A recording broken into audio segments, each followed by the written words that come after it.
Entonces comenzamos con la Guemará, Talmud Gitín 55a, dice así.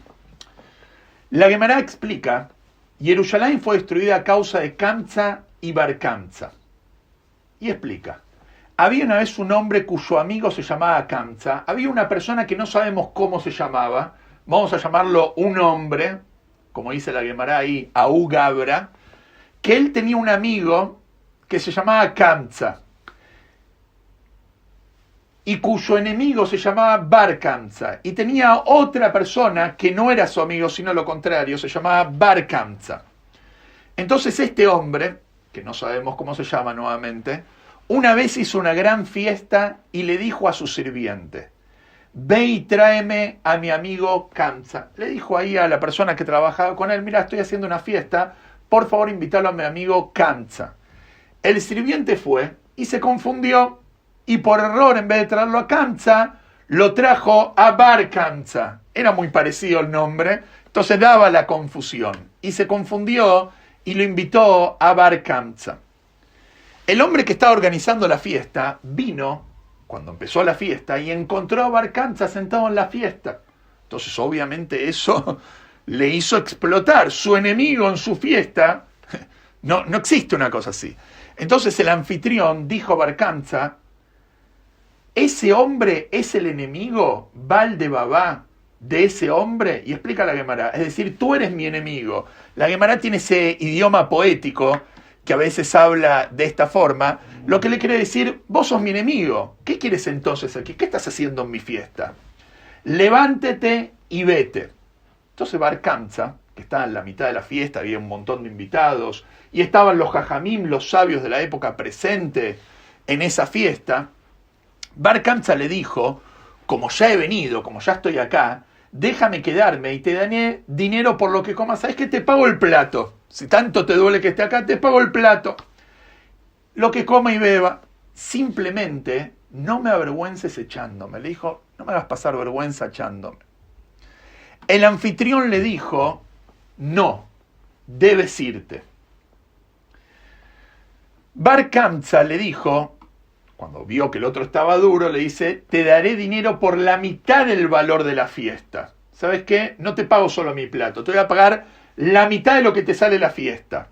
Simplemente no me eches. El anfitrión le dijo, no, debes irte. Bar Kamsa entonces le dijo, ¿sabes qué? Te daré dinero por el valor de toda la fiesta. Solamente déjame quedarme. El anfitrión le dijo, no, debes irte. Finalmente, el anfitrión tomó a Bar Kamsa de la mano, lo agarró así con violencia, lo levantó y lo sacó. Después de haber sido expulsado de la fiesta, obviamente Bar Kamsa pasó una vergüenza impresionante, que lo echen así, adelante de todo, se dijo a sí mismo, dado que los sabios, por cuanto que los jajamim, estaban sentados allí y no protestaron por las acciones del anfitrión, aunque vieron cómo me humilló, aprendo que estaban de acuerdo con lo que hizo. Entiendo de que los jajamim están de acuerdo con lo que hizo este hombre de echarme. Por lo tanto, ¿qué hizo Bar Kamsa? Iré e informaré contra ellos al rey. Voy a ir a hablar en Roma al emperador y voy a hablar contra los judíos. Era una época donde Roma estaba al límite de, vamos a decir, de empezar la guerra contra Jerusalén. Solamente faltaba este suceso para que finalmente Roma diga, ya está, los judíos se rebelaron. Entonces Bar Kamsa no tuvo mejor idea que ir a hablar a Roma y contar lo que vamos a ver ahora en la Guemará. Entonces fue y le dijo al emperador, los judíos se han rebelado contra ti. El emperador, que obviamente no era ningún tonto, dice, ¿quién dice esto? Bar Kamsa le dijo, ve y pruébalos, envíales una ofrenda para ser traída en honor del gobierno, y vea si la sacrifican. Nosotros sabemos de que en el Beit HaMikdash se podían hacer ofrendas tanto de Yehudim como de no Yehudim. Es más, en esa época, hacía unos años atrás, se hacía diariamente una ofrenda en honor al emperador romano. Después eso se interrumpió porque los judíos se cansaron. Pero bueno, parece de que Bar Kamsa dice, ¿sabes qué? Renovemos esta costumbre, manda una ofrenda y fíjate si los judíos la van a ofrendar o no. El emperador fue y envió con él un becerro selecto de 3 años. Interesante que acá los comentaristas dicen que él eligió un animalito, podría haber elegido un toro, podría haber elegido una oveja, pero eligió un becerro. Y dicen que esto fue Min Hashamayim como recordatorio del pecado del becerro de oro, porque todas las desgracias del pueblo de Israel vienen en recordatorio del becerro de oro que se hizo en el desierto. Entonces el emperador fue y envió un becerro selecto de 3 años. Y lo mandó nada más y nada menos que con Bar Kamsa. Entonces Bar Kamsa tenía ya todo el plan cerrado. Mientras Bar Kamsa venía con el ternero al templo, al Beit HaMikdash, ¿qué es lo que hizo Bar Kamsa? Le hizo una lastimadura en el labio superior del ternero. Le hizo algo como una mella, una lastimadura. Acá los comentaristas dicen que justamente la lastimadura en el labio fue porque viene a hacer alusión del lashon hará que los Yehudim hacían, el hablar mal del prójimo. Sigo leyendo, y algunos dicen que hizo la lastimadura en sus párpados. Un lugar donde según nosotros, según los Yehudim, es un defecto y no se puede hacer una ofrenda con una lastimadura así, pero según ellos, según las ofrendas de los no judíos, según las reglas gentiles para sus ofrendas, no es un defecto. Hay quienes dicen que porque la alusión de la mella en el ojo tiene que ver con el concepto de que el concepto de tzarutain. ¿Qué es tzarutain? Tzarutain significa la estrechez en la visión, por cuanto de que este hombre, ¿qué le molestaba que el otro esté sentado en la mesa? Si ya había sido recibido, ya estaba ahí, pero tenía estrechez, tenía esa estrechez mental. Ese es el concepto de tzarutain, la lastimadura en el ojo. Sigo leyendo. Por lo tanto, cuando Bar Kamsa llevó al animal al templo, los Kohanim no lo sacrificaron en el altar, ya que estaba defectuoso. Pero tampoco pudieron explicarlo satisfactoriamente a las autoridades gentiles. Por un lado no lo podían sacrificar porque tenía un defecto, pero tampoco tenían el idioma para poder explicarle a las autoridades gentiles, a los romanos, por qué no lo estaban sacrificando. Que obviamente ellos no lo consideran defectuosos. A pesar del defecto, los sabios pensaron en sacrificar al animal como una ofrenda debido a la importancia de mantener la paz con el gobierno. Los sabios empezaron a debatir ahí y dijeron, ¿qué hacemos? ¿Lo sacrificamos o no lo sacrificamos? Dijeron, ¿sabes qué? Vamos a sacrificarlo igual. ¿Por qué? Porque para no entrar en guerra se puede hacer la vista gorda en esto. En esa discusión, en la mitad, saltó ahí un sabio que se llamaba Rabbi Zeharia ben Abkolas. Y les dijo así, si los Kohanim hacen eso, la gente dirá que los animales defectuosos pueden ser sacrificados como ofrendas en el altar. Los sabios dijeron, si no los sacrificamos, entonces debemos evitar que Bar Kamsa informe esto al emperador. Los sabios pensaron en matarlo para que no fuera a hablar en contra de ellos. Entonces dijeron, ¿sabes qué? Tenemos que evitar que vayan a hablar Bar Kamsa con el emperador. Entonces vamos a matarlo para que no nos venga a difamar. Entonces Rabbi Zeharia, que sobre todo encontraba un pero, dijo así, si lo matan, la gente dirá que quien hace un defecto a los animales a ser sacrificados debe ser asesinado. La gente va a decir, entonces la gente ¿qué va a decir? ¿Qué va a aprender? Que como Bar Kamsa le hizo una lastimadura al animal, tiene pena de muerte, y realmente el que hace una lastimadura al animal a ser sacrificado es un pecado, pero no es pena de muerte. La gente se va a confundir. Entonces, entre tanta confusión, como resultado, dice la Guemará, no hicieron nada. La calumnia de Bar Kamsa fue aceptada por las autoridades. Al final, el emperador escuchó la calumnia de Bar Kamsa y, en consecuencia, comenzó la guerra entre los judíos y los romanos. Rabbi Yohanan dijo, escuchen lo que dijo Rabbi Yohanan, la excesiva humildad de Rabbi Zeharia ben Abkolas destruyó nuestro templo, quemó nuestro santuario y nos exilió finalmente de nuestra tierra. Así concluye esta parte de la Gemara. O sea que, vamos a decir, la religiosidad de Rabbi Zeharia ben Avkolas, de en todo encontrarle un pero y en toda una explicación, finalmente le dio lugar a Bar Kamza para que calumnie frente al emperador y al final terminen destruyendo el Beit HaMikdash. Voy a compartir con ustedes un primer video que cuenta en resumen esta historia y la cuenta parecido a lo que acabamos de leer, solamente con algunas modificaciones, porque la historia está basada en la historia como la cuenta Flavio Josefo. Nosotros sabemos que la historia de la destrucción tenemos dos fuentes principales.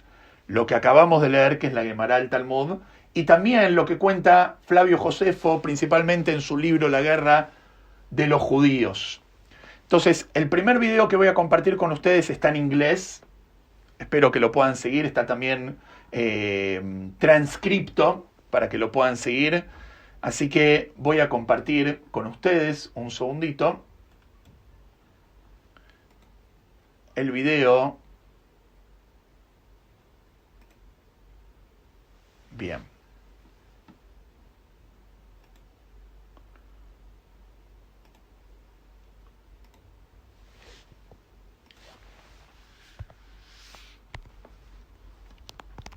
Seguimos contando lo que nos dice la Gemara después de la historia de Rabbi Zeharia ben Avkolas.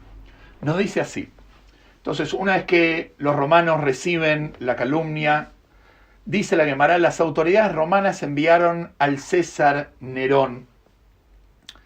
Vamos a ver una serie de emperadores que pasan en la historia de la Gemara. El primero de todos fue Nerón. Entonces, las autoridades romanas se refieren al Senado. ¿Sí? Sabemos que el Senado tenía un poder, entonces envía al emperador o el ejército del emperador Nerón contra los judíos. Cuando llegó a Jerusalén, deseaba probar su destino. Entonces Nerón era como mucha de la gente en esa época que creía, vamos a decir, en la mística y destino que se pueda probar.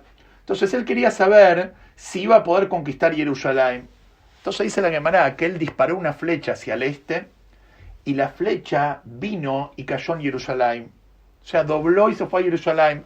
Luego disparó otra flecha hacia el oeste, también cayó en Jerusalén. Disparó una flecha en las 4 direcciones de los cielos y cada vez la flecha cayó en Jerusalén. Entonces dijo, ya está, Dios no va a hacer un milagro para salvar a los judíos, sino por el contrario, va a dar Jerusalén para ser destruida. Entonces él quería saber qué va a pasar después con él cuando él destruya Jerusalén. Entonces, ¿qué es lo que hizo? Nerón luego realizó otra prueba. Le dijo un niño, se encontró con un chico judío y le preguntó y le dijo así, dime un versículo que aprendiste hoy. Y le dijo el chico lo siguiente, y pondré mi venganza sobre Edom, Edom se refiere a Roma, de la mano de mi pueblo Israel. Esto es una profecía en Yehezkel. Entonces Nerón dijo así, el santo bendito es, desea destruir su templo, Hashem quiere destruir su Beit HaMikdash, y desea limpiarse las manos con ese hombre, es decir, conmigo. O sea, Hashem quiere destruir su Beit HaMikdash y está buscando a alguien para destruirlo. Los romanos están asociados con Edom, que son los descendientes de Isaac. Entonces Nerón dijo así, si continúo en esta misión, eventualmente seré castigado por haber servido como agente de Dios para provocar la destrucción. Escuchen lo que dice la Gemara. Así que huyó, se escapó de ahí, no destruyó el Beit HaMikdash Nerón y se convirtió, se terminó convirtiendo al judaísmo. Y finalmente, ¿quién descendió de Nerón? Nada más y nada menos que Rabbi Meir, que es el famoso Rabbi Meir Balanés, que nosotros prendemos una vela en recordatorio a él, y todos los milagros que se cuentan. Rabbi Meir Balanés, dice la Gemara, que es descendiente del César Nerón. La historia que nosotros conocemos que es que Nerón quemó Roma, mientras tocaba en el arpa y estaba ahí comiendo uvas. Pero la historia como la cuentan nuestros sabios es que Nerón quemó Roma por toda la idolatría que había. Y eso que dicen que Nerón se volvió loco es porque realmente se había convertido al judaísmo, así cuenta la Gemara. Seguimos leyendo. Las autoridades romanas lo enviaron al futuro César Vespasiano. El próximo César, que todavía no era César, como vamos a ver, fue Vespasiano. Entonces lo mandaron contra los judíos para destruir el Beit HaMikdash. El Senado lo envía. Vino y puso sitio a Jerusalén durante 3 años. 3 años estuvo peleando, tratando de conquistar Jerusalén. Cuenta la Gemara, ¿por qué no pudo destruir en 3 años Jerusalén? Porque había mucho mérito en Jerusalén. Particularmente nos va a contar la historia de 3 grandes personajes que eran, en mérito a sus mitzvot, no se destruía Jerusalén. Entonces dice que había en ese momento en Jerusalén 3 personas ricas. Uno se llamaba Nakdimon Ben Gurion. Interesante que Ben Gurion, que no era su nombre, Ben Gurion, se cambió el nombre en honor también a este relato de la Gemara. Ben Kalba Sabúa y Ben Tzitzita Keset. Ahora la Gemara va a explicar por qué se llamaban así. La Gemara explica sus nombres. Nakdimon Ben Gurion fue llamado por ese nombre porque el sol brilló, o sea, Nakad, en su nombre. Como se relata en otra parte, que el sol una vez continuó brillando para evitar que él sufra una pérdida sustancial. Ahí la Gemara cuenta toda una historia de que él había pedido prestado agua y había puesto una fecha límite y si no la devolvía a partir de esa fecha tenía que pagar todo.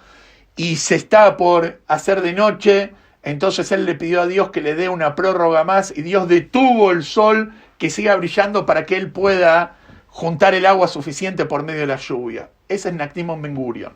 El segundo se llamaba Ben Kalba Sabúa. Se llamaba así porque cualquiera que entraba a su casa cuando tenía hambre, como un perro, Kelev, se iría saciado Sabea.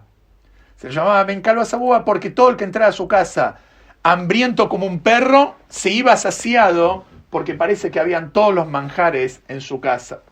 Y el tercero tenía mucho Achnasat Orjim, y el tercero se llamaba Ben Tzitzita Keset. Y este fue mencionado con ese nombre porque sus tzitzit se arrasaban sobre mantas, Keset, lo que significa que no caminaban la calle con los pies en el suelo, sino que colocaban mantas debajo de él. Hay quienes dicen que su asiento, quizé, fue encontrado entre los nobles de Roma, lo que significa que él se sentaba entre ellos. En otras palabras, era una persona muy importante de mucho poder. Cuenta la Gemara así. Estas 3 personas ricas ofrecieron su ayuda. Digamos, cuando los romanos sitiaron Jerusalén, entonces ellos dijeron, nosotros podemos nuestros bienes, el bien de la comunidad, para darle lo que necesitan. Entonces dijeron así. Uno de ellos dijo a los líderes de la ciudad, alimentaré a los residentes con trigo y cebada. Y uno de ellos dijo a los líderes de la ciudad, proporcionaré a los residentes vino, sal y aceite. Y uno de ellos dijo a los líderes de la ciudad, suministraré madera a los residentes. La Gemara comenta, y los sabios elogiaron especialmente al que dio la madera, ya que este era un regalo especialmente costoso, como Rav Hizda, que le daba todas las llaves a sus sirvientes, excepto la llave de su depósito para almacenar madera, que consideraba la más importante de todas. Como dijo Rav Hizda, un depósito de trigo requiere 60 depósitos de madera para cocinar o hornear como combustible. Entonces la madera, sin madera no tenés trigo, sin madera no tenés lo que cocinar. Entonces el que dio la madera era el más importante de todo. Sigue la Gemara y dice así. Estos 3 ricos tenían entre ellos suficientes bienes para sostener a la gente de Jerusalén durante 21 años. Todo bien, podían sobrevivir durante 21 años, pero ¿qué pasó? Dice la Gemara así, pero había ciertos fanáticos en Jerusalén, en hebreo se llama Birionim. Nosotros sabemos que para esa época Jerusalén estaba muy dividida. Había gente que decía, entreguémonos a los romanos con tal de poder vivir. Había otros que decían, no, peleemos contra los romanos. Había otros que vivían totalmente separados de todo lo que era la política, la discusión. Había muchas, como cuenta ahí Josefa, había muchos grupos y opiniones entre los judíos. Pero particularmente había un grupo llamado los Birionim, que ellos querían a toda costa hacer la guerra contra Roma. Estos Birionim son los mismos que después se fueron a Metzadá, para que tengan una idea. Entonces dice la Gemara, los sabios dijeron, salgamos y hagamos las paces con los romanos. Pero los fanáticos, los Birionim, no les permitieron hacer esto. Los fanáticos dijeron a los sabios, salgamos y comencemos la batalla contra los romanos. Pero los sabios le dijeron, no tendrán éxito. ¿Qué, le van a ganar a los romanos? Los romanos, el imperio romano, ¿cómo vamos a poder ganarle? Será mejor que esperemos hasta que se termine el asedio, dijeron los sabios a los Birionim. Los fanáticos que hicieron, como veían que los sabios no los apoyaban, entonces no tuvieron mejor idea que provocar que la gente obligatoriamente salga a la guerra. ¿Qué hicieron los fanáticos? Se levantaron y quemaron estos almacenes de trigo y cebada para obligar a los residentes de la ciudad a participar en la batalla y hubo una hambruna general. Hago un paréntesis chiquitito, la historia se repite. Siempre existe este tipo de gente salvaje que obliga a los demás a ir en el camino donde no queremos ir. Sigue leyendo, sigo contando la Gemara. Con respecto a esta hambruna se relata, fíjense el nivel de hambruna que había. Relata la Gemara y dice así, con respecto a esta hambruna se relata que Marta, Bat Baitos, había una mujer que se llamaba Marta, la hija de Baitos. Era una de las mujeres ricas de Jerusalén, una de las mujeres que más plata tenía en Jerusalén, que vivía en la parte alta de Jerusalén, así cuenta en otro lugar. Ella envió a su agente, a uno de sus empleados que no le faltaban, y le dijo, ve y tráeme harina fina de sémola. Tenía hambre, habían quemado todos los depósitos. Entonces dijo, ¿sabes qué? Tráeme harina fina de sémola. Entonces, para cuando fue el hombre este que trabajaba para ella, la harina fina ya estaba vendida, no quedaba más harina en todo Jerusalén de la harina fina. El vino le dijo, no hay harina fina, pero sí hay harina común. Quedó de la harina común. Entonces ella le dijo, como se dice en Yiddish, nicht gefreilach, no hay problema. Ella le dijo, ve y tráeme harina común. Para cuando fue, también se vendió la harina común. El vino le dijo, no hay harina común, pero sí harina gruesa, gúsquera se llamaba. Entonces ella le dijo, ve y tráeme harina gruesa. Para cuando fue, la harina gruesa ya estaba vendida. El vino y le dijo, no hay harina gruesa, pero sí harina de cebada, que era del más bajo nivel. Ella le dijo, ve y tráeme harina de cebada. Pero una vez más, para cuando fue, la harina de cebada también se había vendido. En ese momento, acababa de quitarse los zapatos, esta mujer Marta Bat Baitos, y dijo, saldré y veré si puedo encontrar algo para comer. Se pudrió de este hombre que iba, venía, dijo, ¿sabes qué? Voy a salir yo y voy a comprar yo. Pero salió descalza. Salió y pisó descalza un poco de estiércol. Pisó, digamos, ahí del estiércol del animal, que se pegó a su pie, y era una mujer tan fina que, abrumada por el asco, murió. Le dio tanto asco de pisar esto descalza que se murió. Rabbi Yohanan ben Zakkai leyó acerca de ella un versículo que se encuentra en la sección de la Torá que enumera las maldiciones que caerán sobre Israel, que dice así, en el Devarim, la mujer tierna y delicada entre ustedes que no se aventuraría a poner la planta de su pie en el suelo, pasó lo que pasó. Hay quienes dicen que no pisó estiércol, sino que es lo que pisó, perdón, no es que pisó algo, sino que comió un higo de Rabbi Tzadok. Le dio asco y se murió. ¿Quién era este Rabbi Tzadok? ¿Qué son estos higos? Pregunta la Gemara.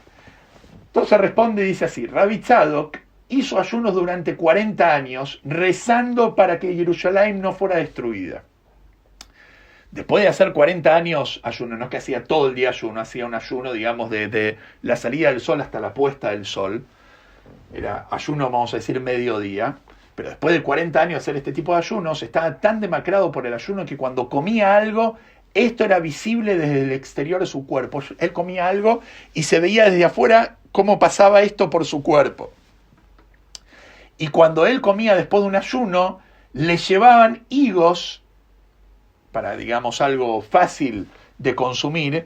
Entonces él no los comía, él los succionaba, su líquido, y tiraba el resto del higo. fue uno de esos higos que Marta Batbaitos encontró y que causó su muerte. Parece del hambre que tenía, tuvo que comer uno de los higos de Rabitzado que le dio tanto asco y se murió.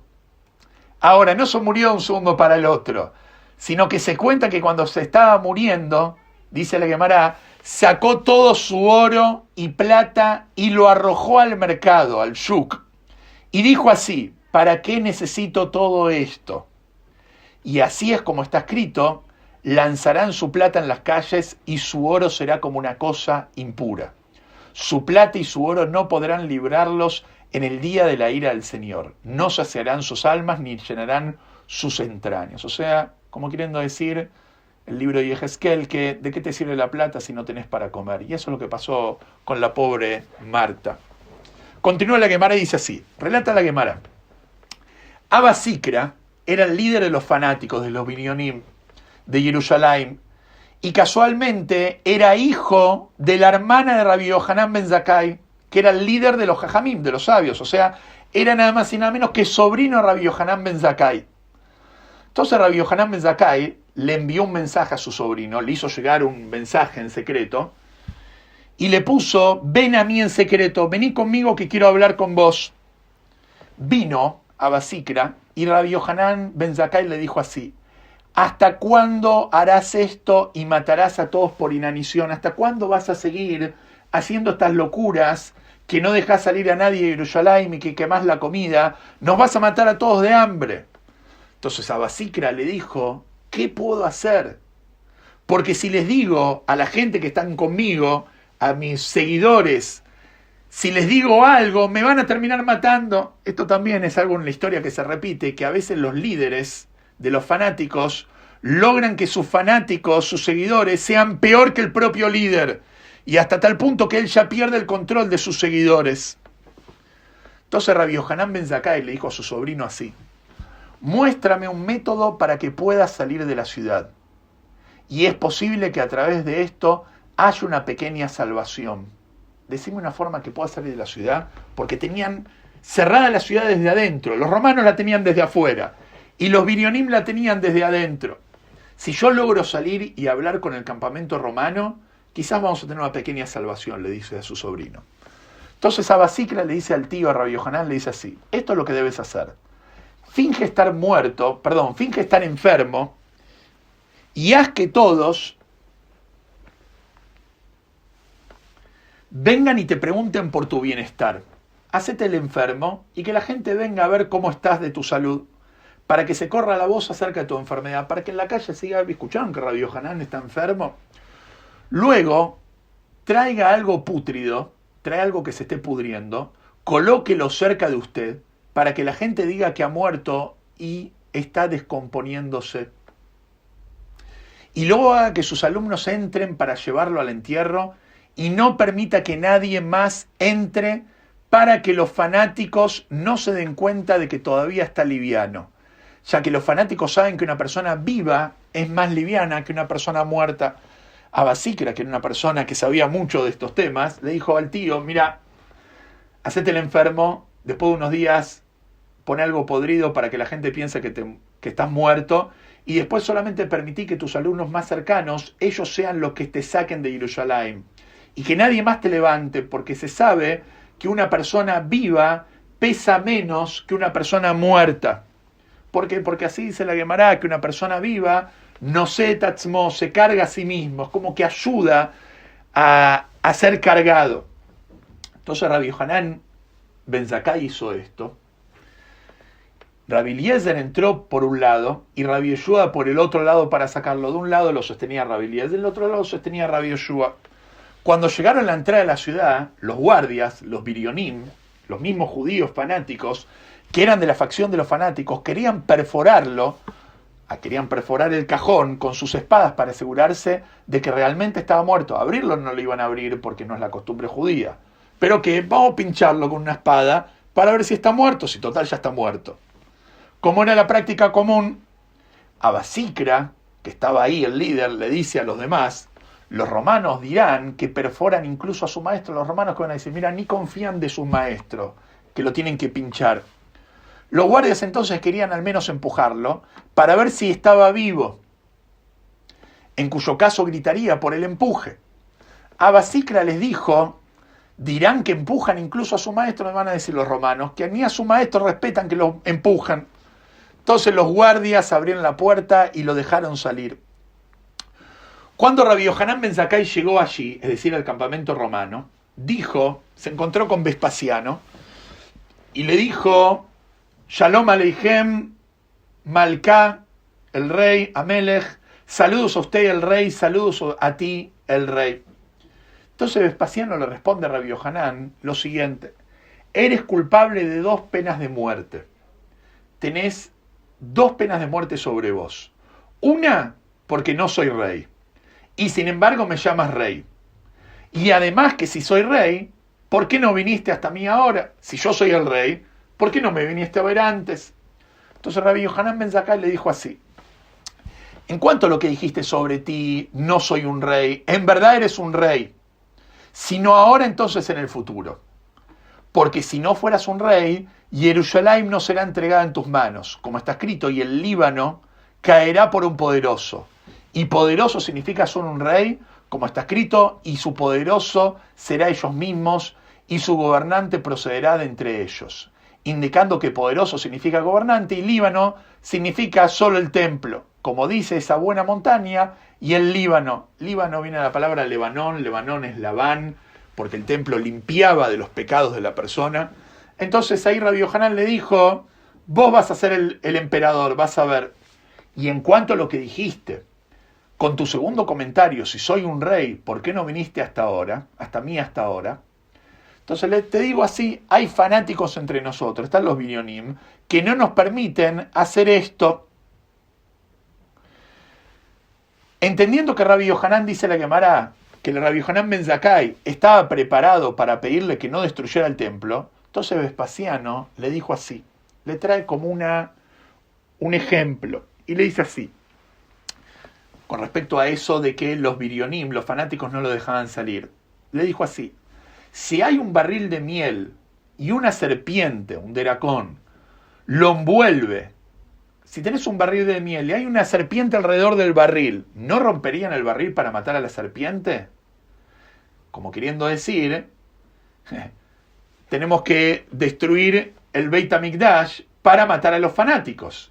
De manera similar me he obligado a destruir la ciudad de Jerusalén para matar a los fanáticos encerrados en ella. Rabbi Yohanan ben Zakkai guardó silencio y no respondió, no le dijo nada a esto. A la luz de esto, Rabbi Yosef luego leyó el siguiente versículo sobre él y algunos dicen que fue Rabbi Akiva, quien aplicó el versículo a Rabbi Yohanan ben Zakkai de esto que se quedó callado. Y dijo así, yo soy el Señor quien hace retroceder a los sabios y hace que su conocimiento sea tonto. Como queriendo decir, a veces Hashem hace que los sabios pierdan su sabiduría. Rabbi Yohanan ben Zakkai debería haberle dicho lo siguiente a Vespasiano, en respuesta, en tal caso, tomamos pinzas, sacamos la serpiente y la matamos, y de esta manera dejamos el barril intacto, así también deberías matar a los rebeldes y dejar la ciudad como está. Le tendría que haber respondido, ¿sabes qué? Tendrías que haber agarrado una pinza, sacar la serpiente y dejar a la ciudad en paz. Pero no le dijo nada de esto. Continúa la Gemara y dice así. Mientras tanto, escuchen esto, mientras hablaban, un mensajero llegó de Roma y le dijo, levántate a Vespasiano, porque el emperador ha muerto y los nobles de Roma, el Senado, planean nombrarte como su líder, como emperador, y convertirte en el próximo emperador. En ese momento, Vespasiano solo llevaba un zapato. Cuando trató de ponerse el otro, justo tenía un solo zapato. Cuando se trata de poner el otro zapato, no le entraba. Luego trató de quitarse el otro zapato que ya estaba usando, pero no se lo podía quitar. Él le dijo, ¿qué es esto? Le llamó la atención. Tengo los 2 zapatos del mismo modelo y uno tengo puesto y el otro no me entra. Y este que tengo puesto no me lo puedo sacar. Entonces le pregunta a Rabbi Yohanan, ¿qué es esto que me está pasando? Entonces Rabbi Yohanan ben Zakkai le dijo, no te angusties ni te preocupes, porque las buenas noticias te han llegado. Como está escrito, las buenas noticias engordan los huesos. Así dice el proverbio, Shmuat Tová Teda Shemetzem. Una buena noticia hace que la persona engorde. Y eso es lo que te pasó. Tus pies han engordado de la alegría y satisfacción. Vespasiano le dijo, pues ¿cuál es el remedio? Entonces, ¿qué tengo que hacer ahora? ¿Qué debo hacer para ponerme el zapato? Rabbi Yohanan ben Zakkai le dijo, haz que alguien con quien estás disgustado venga y pase delante de ti. Como está escrito, un espíritu quebrantado seca los huesos. O sea, haz que alguien que no te gusta pase delante tuyo y ahí se te va a achicar el hueso. Hizo esto y se pudo poner su zapato. Vespasiano le dijo, ya que eres tan sabio, ¿por qué no viniste a verme hasta ahora? Le volvió a preguntar, si sos tan sabio, ¿por qué no viniste hasta ahora? Rabbi Yohanan ben Zakkai le dijo, pero ya no te lo dije, que estaban los Birionim. Vespasiano le dijo, también te dije lo que tenías que hacer, que tendrías que haber destruido la ciudad para matar a los Birionim. Vespasiano le dijo a Rabbi Yohanan ben Zakkai así, iré a Roma para aceptar mi nuevo puesto. Me tengo que ir a Roma porque quiero ser el emperador. Y enviaré a alguien en mi lugar para continuar asediando la ciudad y librando la guerra contra ella. Pero la misión la tengo que seguir. Y voy a enviar a alguien.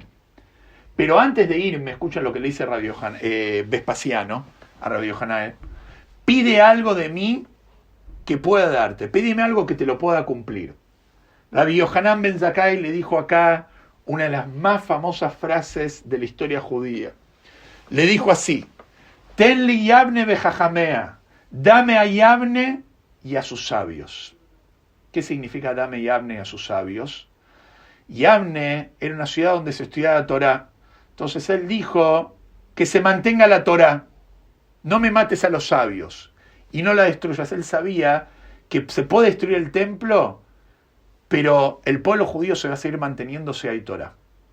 Segundo punto que le pide, sálvale a la dinastía de Rabban Gamliel, que era la dinastía del Nasí, vamos a decir, del líder del pueblo judío, y no los mates como si fueran rebeldes, porque los romanos siempre que conquistaban un lugar, mataban a la familia real. Y Rabban Gamliel era de la familia real, entonces le dijo, no me mates a la familia real.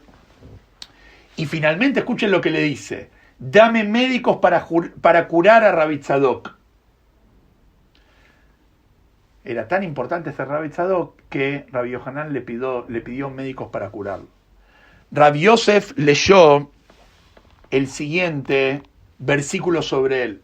Y algunos dicen que fue Rabbi Akiva quien aplicó el versículo a Rabban Yohanan ben Zakkai. Yo soy el Señor que hace retroceder a los sabios y hace que su conocimiento sea tonto. Realmente, dice la Gemara, debería haberle dicho a Vespasiano que perdone a los judíos solo por esta vez. Le tendría que haber dicho, no destruyas el Beit HaMikdash, perdonanos por última vez. Pero que Hashem tenía un plan y por eso hizo que Rabbi Yohanan no se lo pida. Hay quienes dicen, dice la Gemara, ¿y por qué Rabbi Yohanan ben Zakkai no hizo esa solicitud? Sostuvo que Vespasiano no podría hacer tanto por él y que con este pedido no habría ni siquiera una pequeña salvación. O sea, él pensó de que con esto, que se le iba a pedir que no destruya el Beit HaMikdash, ni el propio Vespasiano podría cumplir con ese pedido porque ya era un decreto del Senado. Seguimos contando. Por lo tanto, hizo una solicitud modesta, con la esperanza de recibir al menos eso. Veo que la gente está escribiendo los comentarios, no los puedo leer ahora. Cuando termine voy a leer los comentarios y vamos a ver qué es lo que están escribiendo. La Gemara pregunta, ¿qué estaba pidiendo cuando pidió médicos para sanar a Rabbi Tzadok? ¿Cómo lo curaron? El primer día, escuchen cómo lo curaron a Rabbi Tzadok. El primer día le dieron de beber agua que contenía salvado. Al día siguiente le dieron agua que contenía harina mezclada con salvado. Al día siguiente le dieron agua con harina. Y de esta manera lentamente restauraron su capacidad de comer, permitiendo que su estómago se ampliara poco a poco. Se cuenta que cuando terminó la guerra, la Shoah, lamentablemente muchos Yehudim murieron de comer cosas que no estaba preparado su estómago. Cuando una persona durante muchos años no come en forma sana, entonces el estómago hay que ir preparándolo. Y esto es lo que pasó con Rabbi Tzadok. Continúa la Gemara, dice así, Vespasiano regresó a Roma y envió a Tito en su lugar. Tito era el hijo de Vespasiano. La Guemará cita un versículo que se expone en referencia a Tito. Y él dirá, ¿dónde está su Dios, su roca en quien confiaron? Este es el malvado Tito, quien insultó y blasfemó a Dios. ¿Qué hizo Tito cuando conquistó el templo? Escuchen lo que hizo Tito, cuando él destruye el Beit HaMikdash. Tomó una prostituta de la mano y entró al Kodesh HaKodashim con ella, el lugar más santo del Beit HaMikdash. No le alcanzó con esto. Luego extendió un rollo de la Torá debajo de él y cometió un pecado, es decir, tuvo una relación sexual. No le alcanzó con esto. Luego tomó una espada y cortó la cortina, el parojet, que separaba el Kodesh del Kodesh HaKodashim. ¿Qué es lo que pasó? Dice la Guemará. Y se realizó un milagro. Y brotó sangre. Salió sangre de la cortina. Al ver la sangre, pensó erróneamente que se había suicidado a sí mismo. Y explica la Guemará. Aquí el término a sí mismo es un eufemismo para Dios. Como que Tito dijo, lo maté al de arriba. Tito vio sangre saliendo de la cortina en el lugar de reunión de Dios, el templo, y la tomó como señal de que había logrado, Hase Shalom, lo que dijimos. Como se dice, tus enemigos rugen en medio de tu lugar de encuentro, han establecido sus propias señales para señales. Así está escrito en el Teilim. Abba Hanán dice, el versículo dice, ¿quién es fuerte como tú, Señor? Mika Moja Bailim Hashem. ¿Quién es fuerte y duro como tú? Mientras escuchas el abuso y la blasfemia de ese hombre malvado y permaneces en silencio. Del mismo modo, la escuela Rabbi Ishmael enseñó el versículo, ¿quién es como tú, Señor, entre los dioses? Eilim.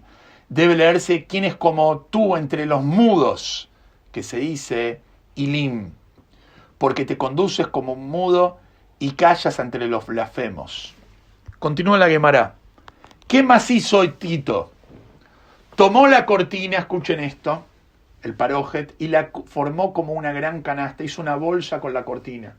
Trajo todos los utensilios sagrados del templo y los colocó en él.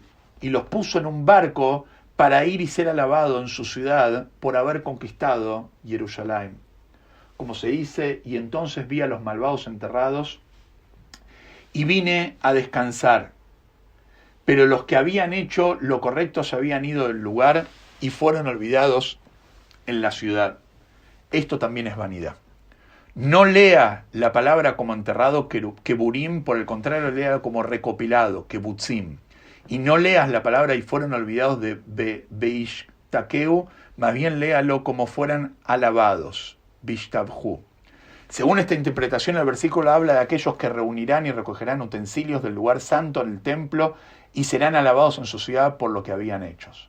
Y hay otra opinión, hay quienes dicen que el versículo debe leerse tal como está escrito, ya que se refiere a elementos que realmente fueron enterrados, que los Yudim habían enterrado tesoros del Beit HaMikdash, y esto se debe a que incluso los utensilios que habían sido enterrados le fueron revelados a Tito y a sus soldados, y se robaron todo.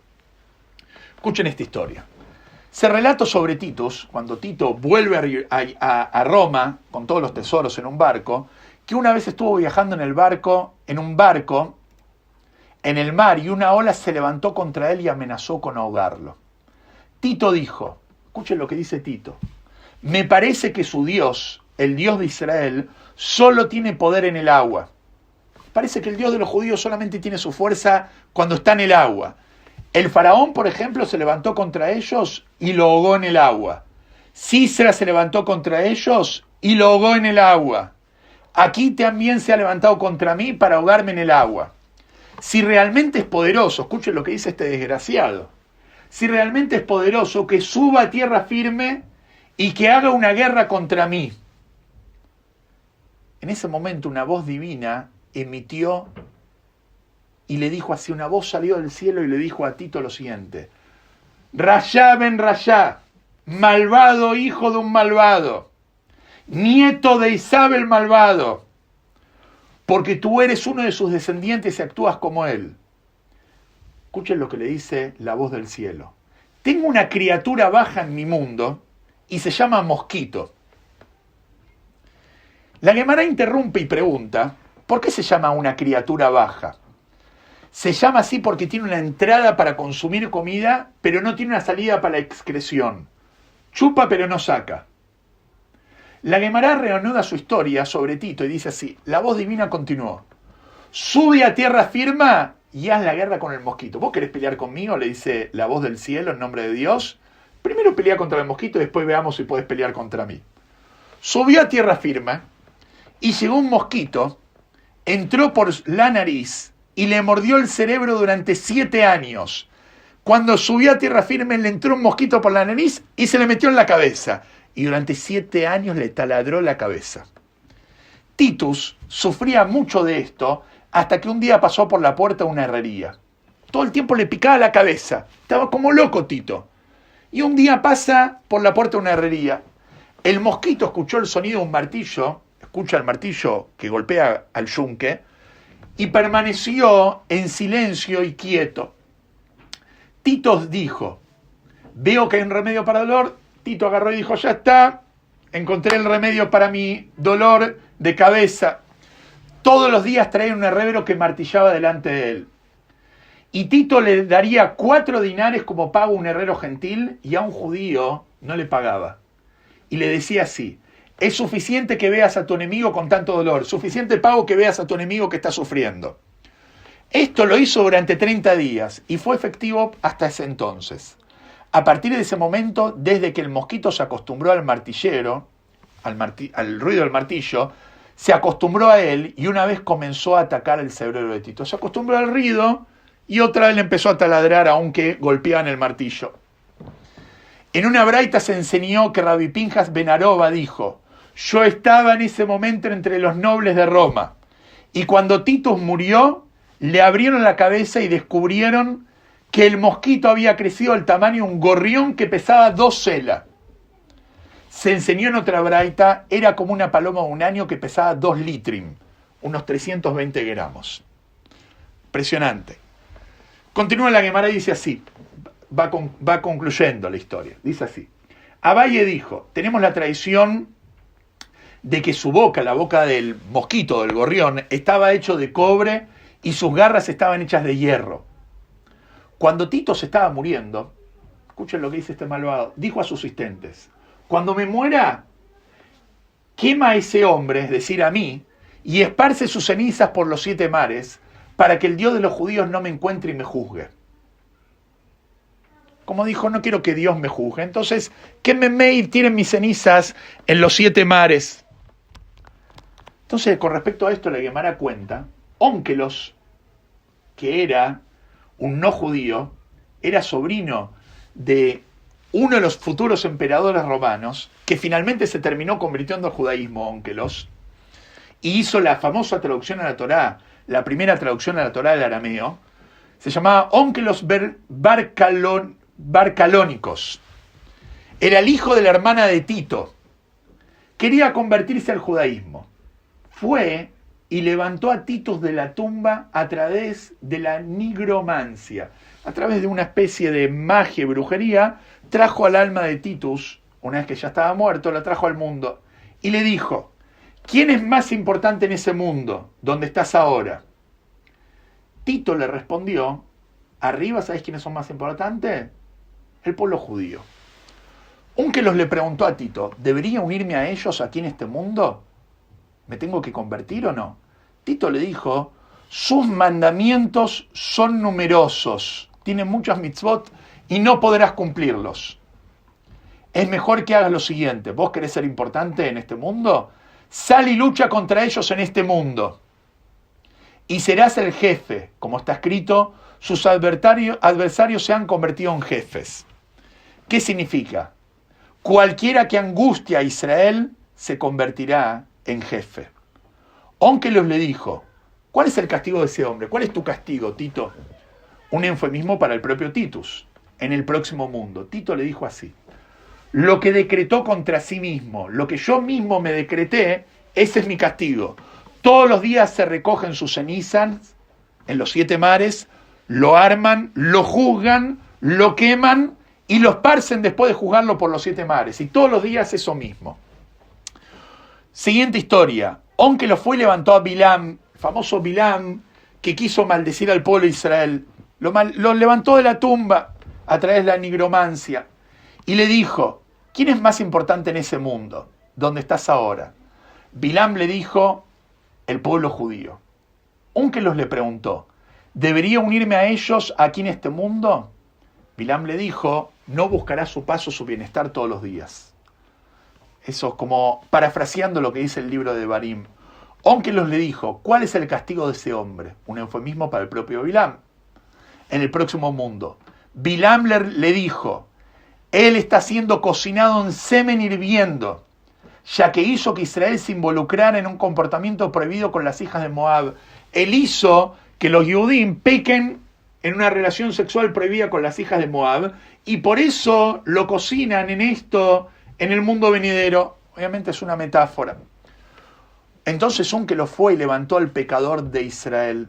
Levantó a uno de los más grandes pecadores de la historia judía, de la tumba, a través de la nigromancia. Onkelos le dijo, ¿quién es más importante en ese mundo donde estás ahora? Él le dijo al pueblo judío. Onkelos le preguntó, ¿debería unirme a ellos en este mundo? Él le dijo, su bienestar buscarás, su desgracia no buscarás. Porque cualquiera que los toque es considerado como si estuviera tocando la línea de sus ojos. Es como si estuviera tocando lo más preciado de Dios. Onkelos le dijo, ¿cuál es el castigo de ese hombre? ¿Cuál es tu castigo? Un eufemismo para el pecador de Israel mismo en el próximo mundo. Este hombre le respondió, él es castigado con excremento hirviendo. Como dijo el maestro, cualquiera que se burle de las palabras de los sabios será sentenciado al excremento hirviendo. Y este fue su pecado, ya que este hombre se burló de las palabras de los sabios. Concluye la Gemara y dice así, ven a ver la diferencia entre los pecadores de Israel y los profetas de las naciones del mundo. Hasta el peor pecador de Israel, si lo vas a comparar con el profeta Bilam, fíjate la diferencia. Bilam, que era un profeta de las naciones del mundo, deseaba daño a Israel, mientras que el pecador de Israel, que era un pecador judío, buscaba su bienestar. Concluye la Gemara. Para concluir la historia de Kamsa y Bar Kamsa y la destrucción de Jerusalén, la Gemara cita una braita y dice así, se enseña, Rabbi Elazar dijo, ven a ver cuán grande es el poder de la vergüenza, porque el santo bendito sea ayudó a Bar Kamsa, quien había sido humillado, y debido a esta humillación y vergüenza, destruyó su templo y quemó su santuario.